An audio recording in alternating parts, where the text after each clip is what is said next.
Fraud, trash, joke. Those three words erupt from Donald Trump's mouth like a hammer striking the chamber. But this isn't just an insult, it's a declaration of war.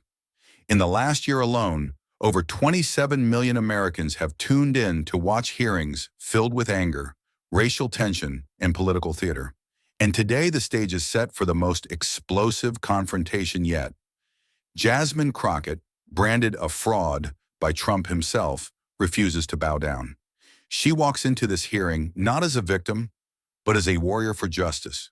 Across the table sits the 47th President of the United States, a man who recently renamed the Department of Defense into the Department of War, a move that shocked the nation and rattled its very core. What happens when a self-proclaimed warrior of truth collides with a president accused of turning democracy into a battlefield? The answer begins right here. The chamber is suffocating. Every seat is filled, every corridor lined with restless bodies. Reporters clutch microphones like weapons, their cameras already fixed on the two figures at the center of the storm. Donald Trump, the 47th President of the United States, reclines in his chair with that familiar air of defiance, chin lifted as if daring anyone to challenge him. His tie glows scarlet beneath the unforgiving lights, a flag of arrogance draped across his chest. Jasmine Crockett does not wait. She does not clear her throat, nor does she soften her tone for the sake of formality. She strikes. Her voice pierces the heavy silence, steady yet burning with fire. Mr. President, you have disgraced this nation. You took the Department of Defense, our shield, and corrupted it. You renamed it the Department of War, a monument to your hunger for conflict. You turned America's guardians into your personal sword. The words detonate. Gasps burst from every corner of the chamber. Journalists jolt upright, pens racing, cameras flashing like a thunderstorm unleashed. The accusation is not a question. It is not even an argument. It is a verdict delivered without hesitation. Trump does not move at first. For a heartbeat, the only sound is the static hum of live broadcast wires and the rustle of restless bodies. Then his eyes narrow, a twitch at the corner of his jaw. A predator sensing the trap has been sprung. The chamber vibrates with noise. Reporters shout over one another, fragments of questions slicing through the air. Did you hear that? Renamed to the Department of War. Is she accusing him of militarizing America? The storm swells, and then eruption. From the left side of the hall, opposition lawmakers rise to their feet. Their voices thunder as one, pounding desks with open palms. They chant Jasmine's name, their cries filling the chamber like a rallying drum. Crockett stands unmoved, eyes fixed on the man before her. She does not bask in the applause, nor flinch at the chaos around her. For her, there is only the fight. Across the table, Trump finally stirs. He leans forward, his grin unfolding like a knife being unsheathed. He chuckles low at first, then louder, dismissing the weight of her words as if they were nothing more than smoke in the wind. The sound is venomous, calculated, designed to cut through the chanting and reclaim the room. The grin spreads wider. He places both hands flat on the table, knuckles pale against the polished wood. He does not answer yet, not fully. But his smirk speaks volumes, an unspoken promise that his counterstrike will be merciless. And the world waits.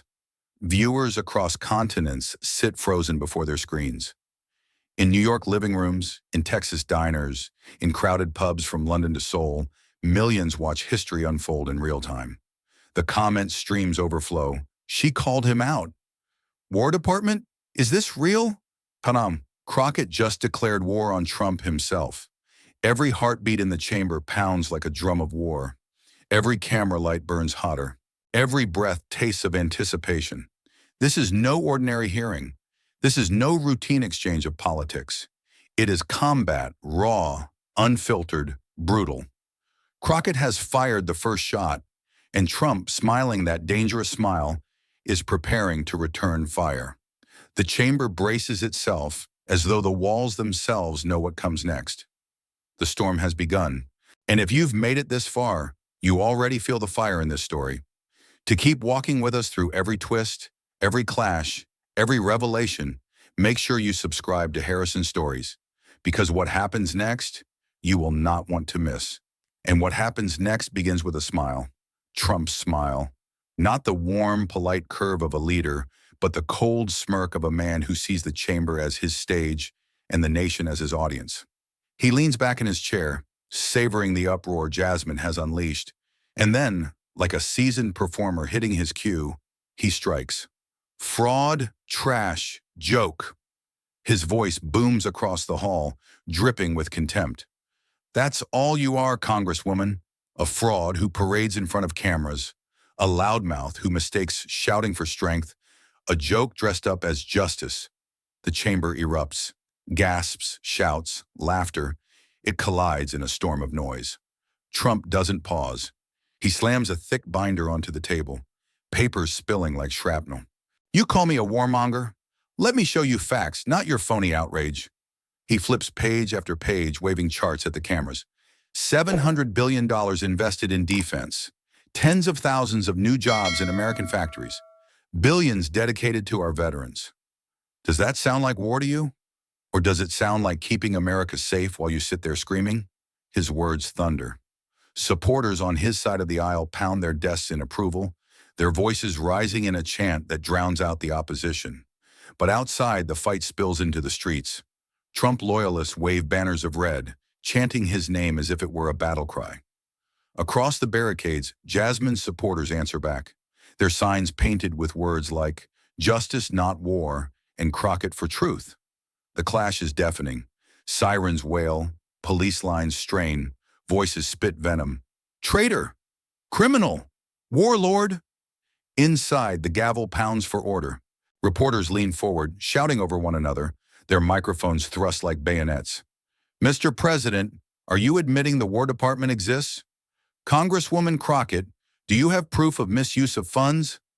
Chaos feeds chaos. Trump soaks it in, his arms spread wide, his voice booming over the frenzy like a preacher commanding his flock. Look around you. This chaos is not mine. It is hers. Jasmine Crockett is no warrior for justice. She is a reckless instigator tearing this nation apart. If you let her lead, she will burn America to the ground. His words echo, fanning the flames outside, amplifying the fever of his base. But amid the roaring chamber, Jasmine does not move. Her silence is deliberate, her stillness unshaken. She lets the storm crash around her, lets Trump exhaust himself with bluster and bravado. Because silence in her hands is not weakness. It is the coiling of power, the gathering of a storm. And when it breaks, the world will feel it. The silence cracks. Jasmine Crockett rises, not rushed, not shaken, but deliberate, like a judge stepping down from the bench. Her eyes sweep the chamber, steady and unflinching, and when she speaks, her voice slices clean through the chaos. You speak of jobs, you speak of numbers, you speak of charts. She lifts a folder, its edges worn, its papers marked with the ink of real lives. But I speak of people. The room stills. She unfolds a photograph, holding it high for all to see. A child no older than 7, sitting on a cracked floor beside the rubble of a bombed-out house. His eyes wide with terror, his hands clutching the body of a mother who will never rise again. Gasps ripple through the chamber. This, Jasmine declares, her voice trembling with controlled fury, is the cost of your policies. This is the price of turning our Department of Defense into your Department of War. That child has no factory job. That family has no future. They have only grief, grief delivered by decisions made in this very building. The weight of her words presses down on every chest. The hall that moments ago roared with chants now sinks into a suffocating hush. Trump shifts, his smirk flickering, but Jasmine does not stop. She lays out more photographs, one after another, each one a dagger. Villages reduced to ash, fathers cradling lifeless daughters, lines of refugees stretching past the horizon. Each image a scream, silent yet louder than any chant. These are not enemies. These are innocents, and yet their lives have been shattered so someone could wave a flag and call it victory. Reporters scramble, their cameras flashing, capturing every image, every word. Across the world, televisions glow with the raw truth spilling from her hands. She leans forward, her voice dropping to a near whisper that forces the room to listen. You call me a loudmouth, but I would rather be loud for the voiceless than silent for the powerful. A murmur stirs, growing louder, a tide turning in her favor. Members of the opposition rise, slow at first, then in unison, their applause like thunder rolling through the hall. Trump's allies pound the table in protest, shouting for order, for facts, for rebuttals. But their voices crack under the weight of Jasmine's evidence. And then she strikes deeper. Do you want numbers, Mr. Trump? Here are your numbers. $42 billion poured into weapons contracts, while 42,000 children right here in America sleep on the streets. You say you've built jobs. Tell that to the single mother working 3 shifts who still cannot feed her children because the budget feeds missiles instead of mouths. The chamber shakes. The flame of justice burns in her words, consuming the smugness, consuming the excuses, consuming every wall built to shield the powerful from accountability. Outside, the streets shift. Jasmine's supporters, once drowned by chants of loyalty, raise her images high. Screens on sidewalks replay her words. Mothers wipe tears from their faces.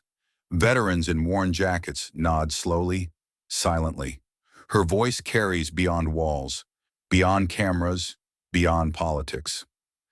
This is not about left or right. This is about right and wrong. And history will not forgive those who stand on the wrong side. Her final words fall heavy, not shouted but carved into the air like stone. We can rebuild buildings. We can rebuild budgets. But we cannot rebuild the lives destroyed by war. Not in 10 years. Not in 100. Never. The chamber holds its breath. For a moment, even Trump's voice, the voice that has thundered through rallies and drowned out opposition, falls silent. Because Jasmine has lit a fire. And once lit, a fire cannot be ignored. But fire always invites smoke, and Trump breathes it in. He rises slowly, hands gripping the edge of the table, his shadow stretching long across the chamber. For a heartbeat, the room is silent, waiting, like prey waiting for the strike. And then he strikes. Fraud, trash, joke. The same 3 words he once spat on a campaign stage return now like bullets, aimed squarely at Jasmine. He leans forward, his voice dripping with venom. You're not here for justice, Ms. Crockett. You're here for attention. A loudmouth pretending to be a warrior. A woman out of her depth. A black woman who thinks shouting makes her right. The words land like a slap, sharp and stinging. Gasps erupt. The chamber jolts. Reporters nearly topple from their chairs, and the air turns poisonous. Jasmine doesn't flinch, but her jaw tightens. Around her, allies rise in protest, shouting over each other, demanding his words be struck from the record. The gavel pounds desperately, but Trump presses forward, louder, bolder, riding the chaos. Look at her! He sneers, pointing across the chamber. She waves pictures of war-torn villages and pretends it's my fault. She cries about victims abroad when she can't even take care of the people here at home. She's a fraud, using race, using gender, using tears to climb higher. And you fools, he sweeps his hand at the opposition. You clap like seals because she makes you feel guilty. The chamber convulses. Some shout in fury. Others roar with approval. It is no longer debate, it is battlefield. Outside, the divide deepens. On one side of the street, protesters scream for Trump's resignation, hoisting Jasmine's words and images into the air like banners of truth. On the other, his supporters cheer, laughing at his insults, waving flags, chanting his name like a war cry. The nation fractures in real time, the line between justice and cruelty splitting wider with every syllable he spits. Back inside, Trump slams his palm on the desk. She calls me reckless? Let me tell you what's reckless. Weakness. Weakness is reckless. Crying over strangers overseas while enemies laugh at us. Crying instead of building strength. Crying instead of leading. His words pound like hammers, brutal and relentless. You don't scare me, Ms. Crockett. You don't shame me. And you will never, ever control me. The chamber is fevered now, hot with rage and noise. Jasmine sits, stone-faced, refusing to break. But around her the storm rages. Allies shout. Opponents jeer. Every camera lens in the world is glued to this collision of fire and steel. For every viewer, the moment is clear. This is no longer politics. This is war of identity, of power, of truth against manipulation. Trump grins, feeding off the chaos he has unleashed. His base, both inside the hall and across the country, erupts in delight. They cheer not because he defended policy, but because he attacked the person, because he turned the fire of justice into a spectacle of insult. He has flipped the board. He has dragged the battle from facts to fury, from arguments to wounds. And in that pivot, the chamber teeters, tight as a drawn bowstring, ready to snap. Because now it is no longer just Trump versus Jasmine. It is America itself staring into the mirror, forced to decide which voice it will follow. And Jasmine does not blink. She leans forward, sliding a thick folder across the polished wood. Its edges are crisp, its cover stamped with one word that chills the spine of every lawmaker in the chamber. Classified. The air shifts. Conversations die mid-breath. Cameras zoom in, desperate to catch the lettering. Jasmine's fingers hover above the file for a heartbeat, then she flips it open. "You say I deal in noise, Mr. Trump," she says, her voice sharp as steel. "Then let me show you silence. The silence you thought would protect you." Pages fan out, marked with government seals, black ink redactions, signatures of men in power. The kind of papers never meant to see daylight. Reporters surge forward, pens scratching, eyes widening. Jasmine lifts the first page. This, ladies and gentlemen, is not speculation. It is not rumor.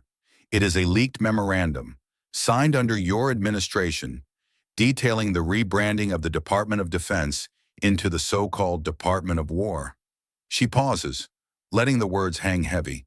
And here, she turns to the next page, her voice cutting deeper, are the objectives outlined, not the defense of the nation, not the safety of our citizens, but the advancement of personal interests, securing private contracts, funneling billions into companies owned by political allies, and using military force as leverage for campaign donations. The chamber explodes, gasps, shouts. Lawmakers whip their heads toward each other, whispering furiously, some covering their microphones to hide the panic. The press gallery is chaos. Flashes blind, keyboards hammer, headlines race through digital veins. Classified documents expose Trump plan. Trump stiffens, his face flushing a deep, furious crimson. But still he forces a smile, thin and jagged.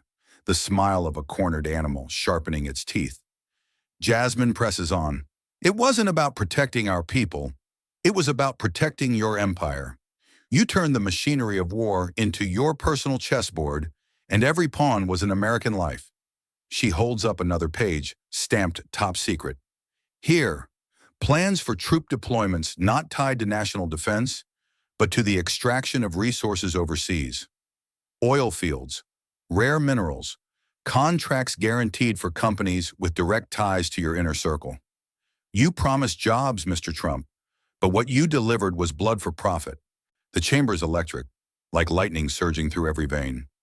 Even Trump's allies shift uncomfortably in their seats. Some whisper, some look away.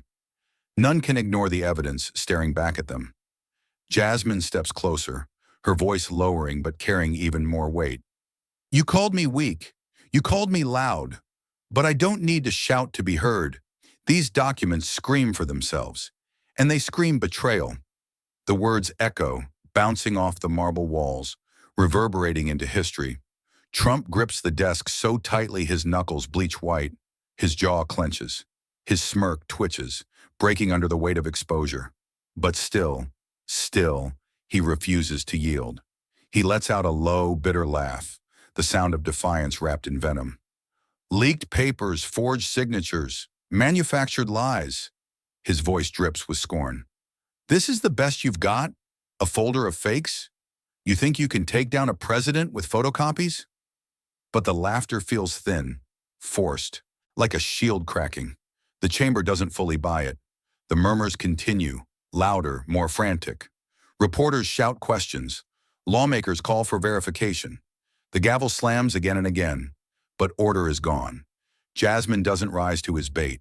She simply closes the folder, taps it once, and leaves it on the table, like a loaded weapon ready to fire again. History has already recorded the truth, she says quietly. The question is whether you will face it or run from it. And for the first time, the smirk fades. Trump sits back, his face hardened, his eyes burning, not with victory, but with rage barely contained. Because Jasmine has drawn blood, and everyone watching knows the counterstrike is coming. It comes like a thunderclap. Trump slams both fists onto the table so hard that microphones squeal. The sound ricochets through the chamber, sharp and jarring, like gunfire in a cathedral. His face is crimson now, his voice raw with rage as he unleashes a roar that shatters the fragile silence. Traitor! The word echoes against the marble walls, heavy as a gavel, venomous as a curse. This woman, this fraud, stands here waving stolen papers, undermining her president, undermining her country, undermining you, the American people. She is not a fighter. She is a traitor. The chamber convulses, gasps, shouts. Protest erupts from Jasmine's allies. Chairs scrape, voices clash. The gavel pounds desperately, but Trump only grows louder, feeding on the chaos. You want to talk about betrayal? Look at her, he snarls, pointing a shaking finger across the room. Every enemy who dreams of America's downfall is cheering her on right now. Every terrorist, every dictator, every foe. They look at her and they see hope. Hope that America will eat itself alive. The crowd inside is split in two. Half rise in fury, screaming back at him, demanding his words be withdrawn. The other half cheer wildly, pounding fists against desks, reveling in his defiance. The air is thick with venom, the sound deafening, and still he roars. You disgrace this chamber, Jasmine Crockett. You disgrace your flag, your people, your country. You don't deserve to sit here. You don't even deserve to call yourself American. The words cut sharp. Cameras catch every snarl, every bead of sweat glistening on his forehead, every vein bulging in his neck. The image streams to millions, no billions across the world. Living rooms, bars, phone screens, all suddenly feel the force of his fury. And outside, the world erupts. In the streets of Washington, chaos mirrors the chamber. Protesters scream, "Traitor!" into megaphones echoing Trump's cry. Across from them, Jasmine's supporters form human chains, shouting back, "Justice! Justice!" until their throats are raw. Police lines strain as bodies press against barricades. Signs wave, fists rise, voices clash like thunder. America is tearing itself apart, live in real time. Back inside, security surges forward. Guards move quickly, forming a line between Trump and Jasmine. Their faces taut, their hands hovering near their radios.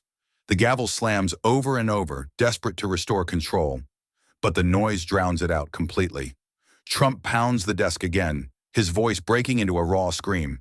She wants to destroy you. She wants to destroy your children's future. She doesn't fight for you. She fights for them, for the enemies of America. She is the enemy within. The chamber teeters on the edge of riot. Reporters shout into microphones, breathless, their voices barely cutting through the storm. Headlines flash instantly across the globe. Trump calls Crockett a traitor. Security intervenes. On split screens, anchors gasp. Analysts stumble for words. Commentators shout over one another in disbelief. Jasmine remains seated. Her hands rest firmly on the table. Her eyes never leave him, and that unshaken calm only fuels him further. Look at her, he bellows again. Sitting there smug with her lies and her fake papers. She wants to break me? No, she wants to break America itself, and I will not let her. Not now, not ever. The chamber feels like it might explode. Every voice is raised, either to drown him out or to cheer him on. The noise is unbearable, a wall of sound that presses against the skull until it hurts to breathe. And then, impact. Security finally intervenes, spreading across the chamber floor, urging lawmakers back, warning them to stay seated. Their radios crackle. The gavel slams again and again, useless against the chaos. But the spectacle is unstoppable. The world is watching, the divide is deepening, and the word traitor is now branded into the global conversation, a wound that will not heal. Trump stands tall amid the storm, chest heaving, his voice still thundering above all. His supporters chant his name like a hymn. His enemies shout him down like a curse. And caught in the eye of the hurricane, Jasmine Crockett does not rise, does not falter, does not yield. Because sometimes the strongest answer to fury is not fire, but unbroken silence. And that silence terrifies him more than anything she could ever say. And then another sound breaks the chamber. A chair scrapes back, slowly, deliberately. The noise seems small, but in the tension of that hall, it is thunder. Every head turns. A man rises. Congressman Richard Holloway, staunch conservative, longtime Trump loyalist, a figure so deeply entrenched in his camp that his defection is unthinkable. Yet there he stands, his face pale, his hands trembling slightly, but his voice steady when it comes. "Mr. President," Holloway begins, and the words slice cleaner than any insult Jasmine has ever thrown, "I cannot stay silent anymore." The chamber gasps. Reporters freeze mid-sentence. Cameras whip toward him like hawks spotting prey. Trump stiffens, his eyes narrowing into daggers. "Sit down, Richard," he growls, "now." But Holloway does not sit. He steps forward. "For years I defended you. For years I believed in your vision, your promises, your fight for strength. But strength without honor is rot. And what I have seen, what I have been a part of, I can no longer deny." The air is molten. Holloway lifts a stack of notes, his hands shaking as he unfolds them. "I was present in meetings, closed-door sessions, gatherings where no cameras rolled, no reporters listened. Meetings where we discussed, not defense, not protection, but profit. Where the Department of War was not a shield, but a tool to line pockets, to intimidate allies, to bend the world to one man's ambition." Shockwaves tear through the chamber. Lawmakers lean toward each other, whispering furiously. The press explodes into frantic motion, every keystroke a race to immortalize his betrayal. Trump slams his fist against the table. "Lies! Every word lies. He's a coward, a snake, a backstabber." But Holloway cuts him off, voice rising with conviction. "Enough! You told us to keep it hidden. You told us the public would never see. You told us that war could be marketed as strength, that deaths overseas could be sold as victories here at home. And I, God help me, I believed you. I carried your lies. But I will not carry them anymore." The chamber erupts. Some cheer, others scream in disbelief. And in that moment, Jasmine turns her gaze to Holloway, her expression unreadable, half shock, half vindication. He nods to her, just once, as if passing the torch. "You call her a traitor?" he continues, his voice booming now, stronger with every syllable. "The only betrayal here is what you have done to this nation, to twist its strength into greed, to twist its power into fear, and I will not be silent any longer." Trump lunges half out of his seat, his face a mask of fury, veins straining against his neck. His voice cracks with rage. "You ungrateful bastard! After everything, I gave you power, I gave you a seat at the table, I made you, and this is how you repay me? Standing with her? With her?" His finger jabs toward Jasmine, spit flying as his words break into a scream. "You're finished, Richard! You're finished, Jasmine! You're all finished!" But his rage only sharpens the contrast. Holloway stands tall, steady now, his trembling gone. Jasmine sits calm, her silence still unbroken, her fire glowing brighter with every ally who steps into the light. The chamber tilts, the balance shifts. What was once Trump's fortress is crumbling from within, stone by stone, voice by voice. And for the first time, the great showman of American politics no longer controls the stage. Because betrayal from an enemy is expected. But betrayal from a friend? That is the wound that bleeds deepest. Trump knows it. The nation knows it. And the world, watching breathless, feels the tide turning. But the battle is far from over. For every revelation, there is a counterstrike. For every voice raised, another rises to clash against it. The hall becomes an arena, gladiatorial, electric, suffocating. Trump leans forward, his eyes blazing, his words sharp as broken glass. Documents, testimonies, leaks, all smoke and mirrors. I built strength. I built prosperity. I built America back from weakness. And you call it corruption? His voice crescendos, his hands slamming against the lectern. You want to know what corruption looks like? Look at her. Look at Crockett. Grandstanding, lying, twisting tragedy into theater because that's all she has. No solutions, no leadership, just noise. The insult hangs in the air, heavy, bitter. But Jasmine does not flinch. She rises, slow and deliberate, as if time itself bends to her pace. Her voice, when it comes, is steady. Not a roar, not a whisper, but a scalpel. Noise? Noise is what you make when you have no truth to offer. Noise is what fills the void where honesty should live. But I bring more than words, Mr. Trump. I bring proof. Pages and pages of it. Records, signatures, dates, every stitch in the fabric of your deception. She lifts a folder, thick with papers, her hand trembling, not with fear, but with urgency. The cameras zoom in, screens around the world catching the flash of seals, the weight of something undeniably real. You tell the people you built America. I tell them you built a machine that feeds on their hope, on their sacrifice, on their sons and daughters sent to wars designed to serve no one but you. The chamber cracks open, shouts, gasps, voices rising in a chaos of fury and awe. Trump snarls. Fake, fabricated by enemies, by her, by the press. They'll do anything to destroy me because they can't beat me. He pounds the desk.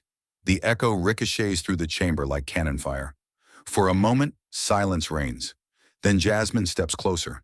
If it's fake, then why do your closest allies, the very men who sat in those meetings with you, now stand here breaking ranks? Why do they risk their careers, their safety, their names to speak the truth?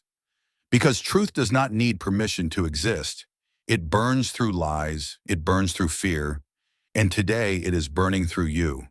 The audience erupts again, this time split, cheers colliding with jeers, applause with outrage. The hall is no longer just a room. It is a battlefield, every phrase fired like a bullet, every pause a mine waiting to explode.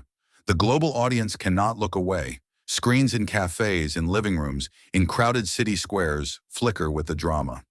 Millions lean forward, lips parted, hearts pounding, as if they too are seated in that chamber, breathing the same storm. Trump's lips curl into a smirk, though his knuckles are white against the desk. You're clever, Jasmine. Clever enough to put on a show, but the people don't want clever. They want strong. They want someone who will fight for them, not bury them in papers and pity. You have passion, but passion without power is nothing. And Jasmine fires back without hesitation. Strength without conscience is tyranny. Power without justice is theft. The people do not need a king. They need a leader. And a leader does not exploit their trust. He honors it. He does not profit from their blood. He protects it. The words land like hammer strikes. The air grows tighter, thicker, until breathing feels impossible. Then, stillness. For a heartbeat, the chamber holds its breath. Every senator, every journalist, every soul glued to their screens knows they are inside a moment that will be replayed for decades. And in that stillness lies the deadlock. Two voices, two visions, colliding with such force that neither can yet prevail. The storm is not ending, it is sharpening. And Jasmine, standing in the center of that maelstrom, knows the time has come to strike where no denial, no bluster, no insult can save him. Her hand moves slowly, almost ceremonially, toward the screen behind her. The chamber quiets, though the tension only thickens. You call this theater, Mr. Trump. You call this noise. But let us see what the world hears when you think no one is listening. A remote clicks. The lights dim. The massive screen flickers to life. Static. Then a voice, unmistakable, gravelly, defiant. Trump's voice. Rename it. Call it the Department of War. America needs war. It feeds the economy. It rallies the people. It makes us unbeatable. If we don't keep fighting, we lose power. And power is everything. The chamber gasps as if the very oxygen has been ripped from the air. The words reverberate like a thunderclap, echoing through every corner, every ear, every conscience. There is no filter, no spin, only his voice recorded, undeniable. Trump's face drains of color for a heartbeat, then flushes deep red. He shakes his head, his lips curling into a snarl. Fake. Deep fake. Fabricated garbage. You think anyone believes this trash? Technology can put anyone's voice in anyone's mouth. I never said that. Never. But his tone wavers, cracks at the edges. The crack does not go unnoticed. From the opposition benches, a roar explodes. Cheers, applause, fists pounding against tables in vindication. Some stand shouting, "Justice! Justice!" while others chant her name, "Jasmine! Jasmine!" The chamber is no longer split down the middle. It is tilting, visibly, irreversibly. Jasmine does not move. She lets the echo of the recording sink deep into the bones of everyone present. She lets it ring across the nation, carried live into millions of homes, cars, and phones. Then she speaks, low but sharp, cutting through the noise. These are not my words. These are not rumors. This is you unmasked. This is your truth, stripped of polish, stripped of performance. The truth you never intended the people to hear. Trump slams his fist down, rattling the desk, desperate to seize control. Lies! This is a coup! A witch hunt! They're coming for me because they can't defeat me any other way. And you, he jabs a finger at Jasmine, his hand trembling. You are the face of that corruption. You think you've won something here? All you've done is prove how far the enemy will go. His words ring, but they no longer dominate. They cling like smoke, but the fire has shifted. The senators exchange looks, their whispers no longer filled with doubt, but with conviction. Journalists in the gallery type furiously, headlines already forming like daggers. Trump exposed, secret recording revealed. Outside the chamber, the streets erupt. Screens mounted on buildings replay the clip in loops, each cycle another hammer strike on Trump's armor. Crowds chant, cry, rage. Cars stop, horns blaring, as passers-by gather to watch. America is not watching passively, it is convulsing. Jasmine lets the weight of it settle before she moves closer, her gaze locked on him. For years you built walls of words. You thrived on distraction, on volume, on fear. But no wall can withstand the truth. It cuts through. It exposes. And today, Mr. Trump, the mask you wore for so long has shattered. The chamber swells with sound, some in jubilation, others in fury. Security edges forward, sensing the volatility surging like an unchecked tide. Trump grips the lectern with both hands, his knuckles white, his chest heaving. Yet still he smirks through the storm. You think this finishes me? You think a tape taken out of context ends Donald Trump? No, I am bigger than this chamber, bigger than these lies. They will follow me. They will defend me, because they know strength when they see it. The arrogance, the refusal, the sheer obstinance, it fuels both his supporters and his enemies. A final spark tossed into the roaring fire. But even as he blusters, even as he denies, even as he clings to the last threads of bravado, his eyes betray him. They flicker, they falter, they know. The mask has been ripped away, and the world, watching breathless, has seen what lies beneath. The storm has broken. But the war inside the chamber has only just begun. Trump explodes. His voice roars like a cannon, rattling the chamber walls, cutting across cheers and jeers alike. His fists slam the desk so violently that the microphones rattle, squealing with distortion. Traitors, every last one of you. You sit here smirking, pretending you care about America, while stabbing her in the back. Weak, pathetic cowards who would sell this nation to our enemies just to watch me fall. The chamber erupts into chaos. Some senators leap to their feet, shouting in outrage. Others pound their desks in defiance. Security braces, uncertain whether to intervene or let the eruption burn itself out. Trump, face crimson with rage, points a trembling finger at the opposition. You don't hate me. You hate the people who put me here. You hate the truck driver, the farmer, the soldier. You hate the millions who still believe in me. You call me a tyrant? No. I am their voice. I am their shield. And you, His hand sweeps wide, his spit flying with every syllable.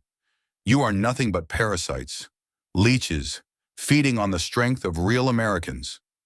The words slice through the air, raw, venomous.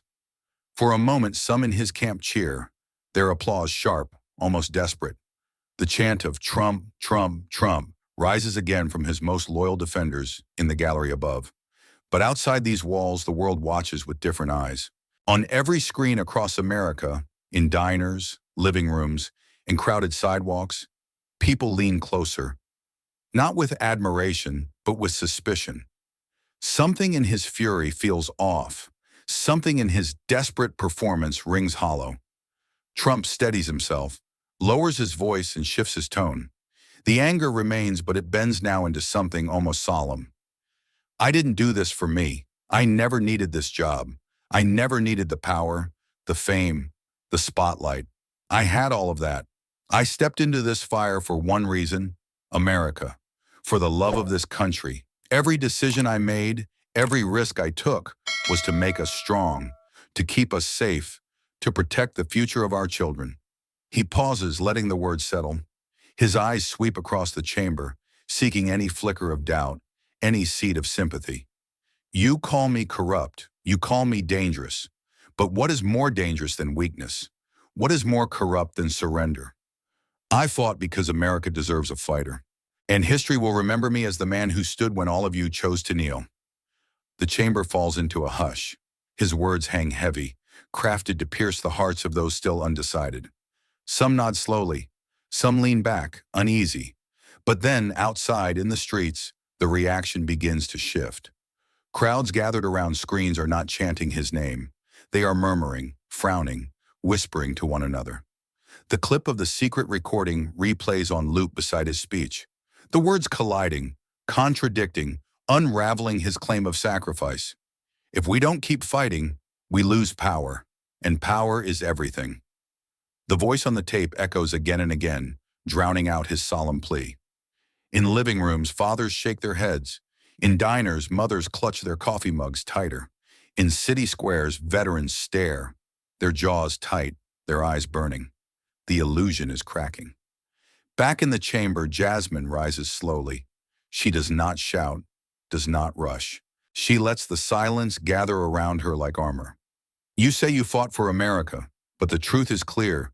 You fought for yourself, for power, for control. And now as the mask slips, you dare call it sacrifice.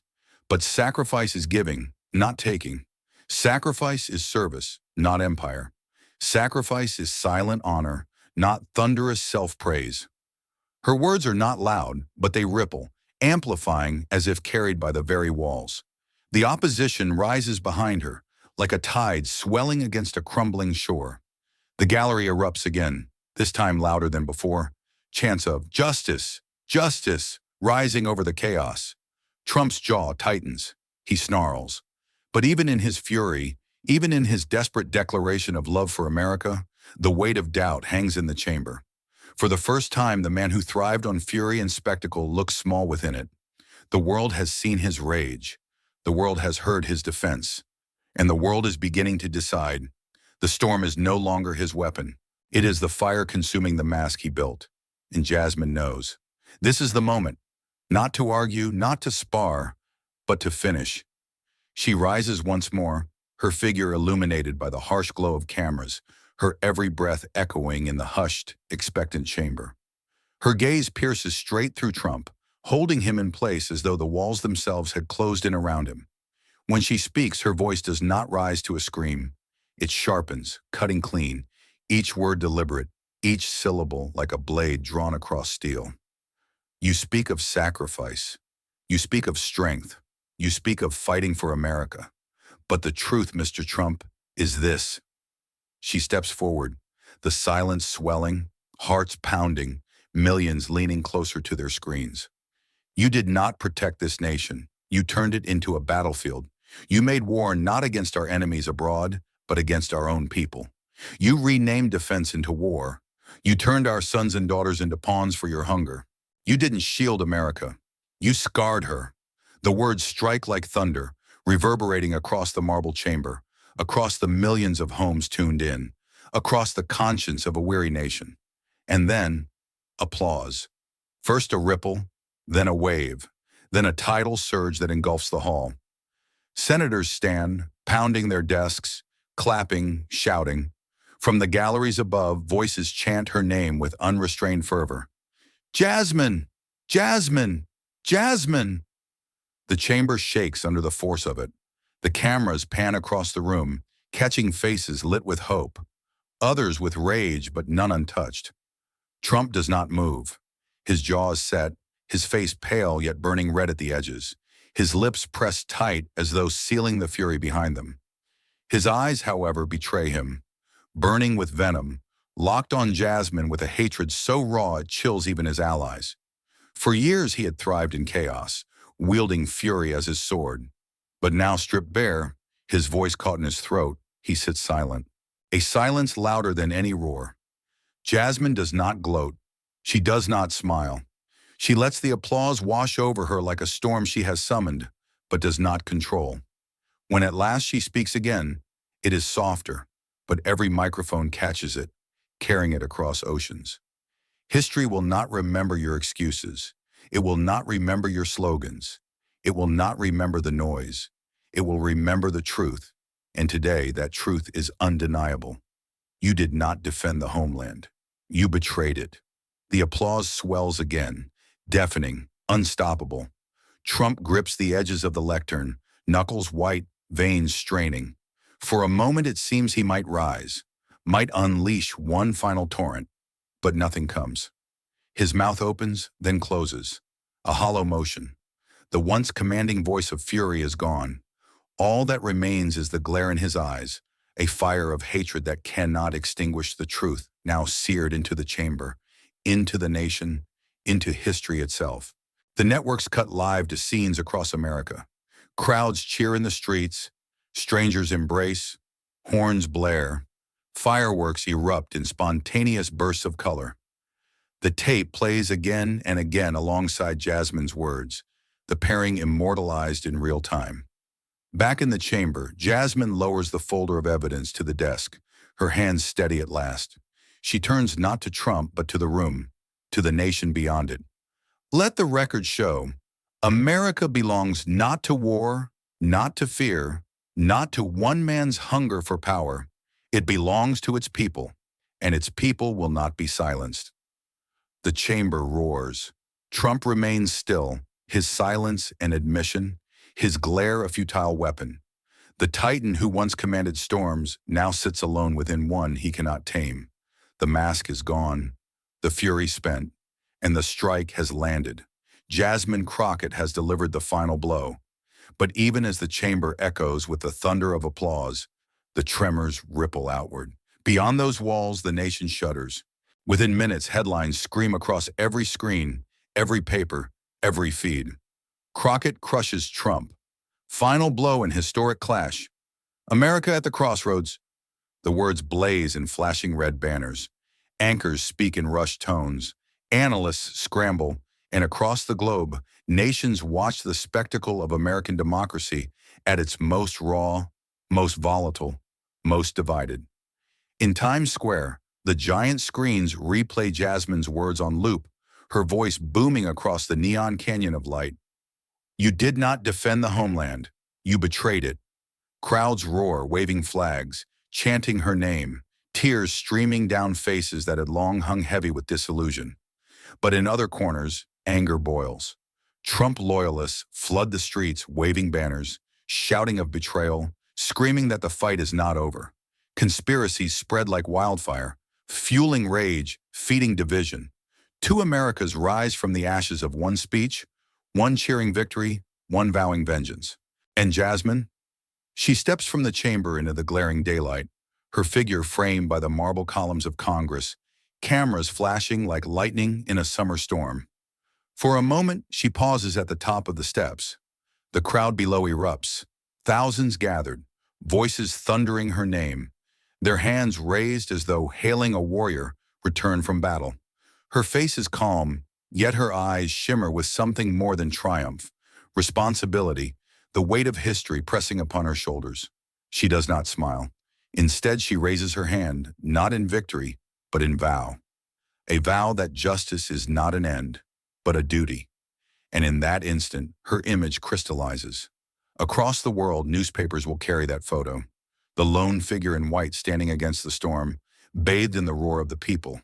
A new icon, a new standard, the embodiment of defiance, the symbol of justice. Inside, however, Trump does not join her in the sunlight. He withdraws, escorted through corridors once filled with cheers, now heavy with silence. His steps echo slower than before, his shoulders tense, his face drained of color. But his eyes remain alive, fierce, burning with a promise that no camera can soften. This is not surrender, this is retreat. And retreat for Trump has never meant defeat. He slips into the waiting motorcade, the tinted glass swallowing him whole, vanishing into the shadows of the city he once commanded with noise and fury. For the public, the image is clear. A new champion rises. The old titan fades. But history has never been so simple. Already whispers spread. Plans forming in back rooms, in private estates, in corners where power festers even after it is stripped from the light. His allies, though shaken, remain. His following, though wounded, seethes. The battle may be lost. The war, he believes, is not. Night falls over Washington, but the storm refuses to rest. On one side, fireworks crackle above the city, crowds celebrating, chanting Jasmine's name into the dark, their joy piercing the humid air. On the other, fires burn in protests, angry voices swelling into mobs, police lines forming, sirens wailing through the streets. Two nations breathing in the same night, but dreaming in opposite directions. And in the heart of it all, Jasmine sits in the back of a black sedan, her face reflected in the window. The cheers still ring in her ears, but so too does the echo of Trump's silence, the hatred in his eyes. She knows this is not the end, it is only the beginning. The press will call her a hero, the people will call her justice. But history will demand more than one victory, more than one strike. The storm has shifted, not ended. In a penthouse suite far from the Capitol, Trump stares out over the city lights, his hands clenched behind his back, his reflection dark against the glass. The world believes him broken. But in his chest, he nurtures the ember of revenge. His voice, low and sharp, breaks the silence. They think this is over. They have no idea. The camera cuts away. The nation divided. A hero ascendant. A titan in shadows. And as the credits of this chapter roll, the hook remains sharp and unyielding. The war for America is not finished. It has only just begun. If this clash shook you, don't just scroll past. Let it sit. Let it burn. Then pass it on. Share it. Argue about it. Send it to someone who swears power can never be challenged. Subscribe to Harrison's Stories, where the storm doesn't fade, it sharpens. Hit the bell, because the next chapter won't be calm. It will be louder, fiercer, and it may just change how you see justice. This saga is a fictional dramatization, drawn from real fractures, real struggles, and real voices that refuse silence. Any resemblance to actual people or events is coincidental, or a mirror held up for reflection. Thank you for watching. Because justice isn't gifted, it's fought for. This is Harrison's Stories.